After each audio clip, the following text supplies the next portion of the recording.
Perjalanan dari Nabi Adam sampai Nabi Muhammad itu adalah, misinya adalah tauhid, wahada yuwahidu tauhidan.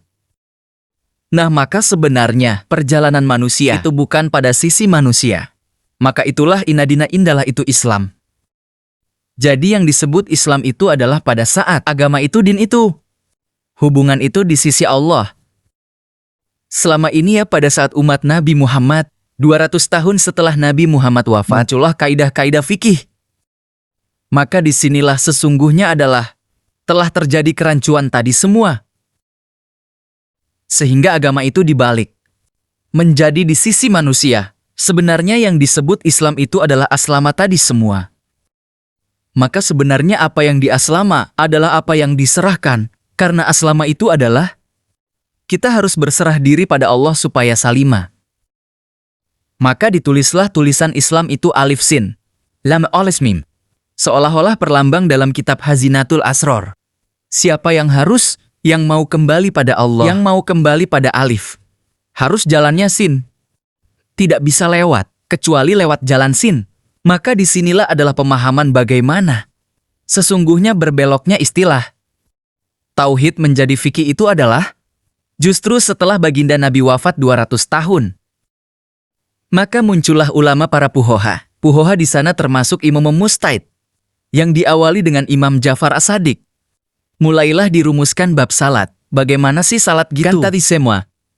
Imam Ja'far As-Sadiq adalah mengajar, punya murid namanya Imam Hanafi dan Imam Maliki.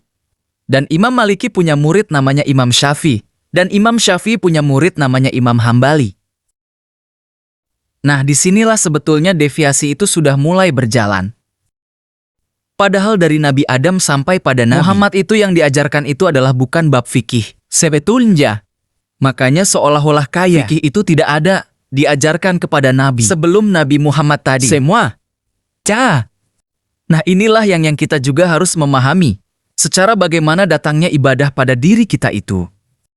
Kapan datangnya fikih pada diri kita itu? Bab muamalah, bab sinajat, bab ubudiyah, bab munakat. Itu ada jauh setelah Nabi Muhammad wafat. Nah, inilah barangkali yang kita harus luruskan. Bukan salah yang diijtihad oleh ulama itu, tetapi kehilangan. Kehilangan adalah tujuan makosid.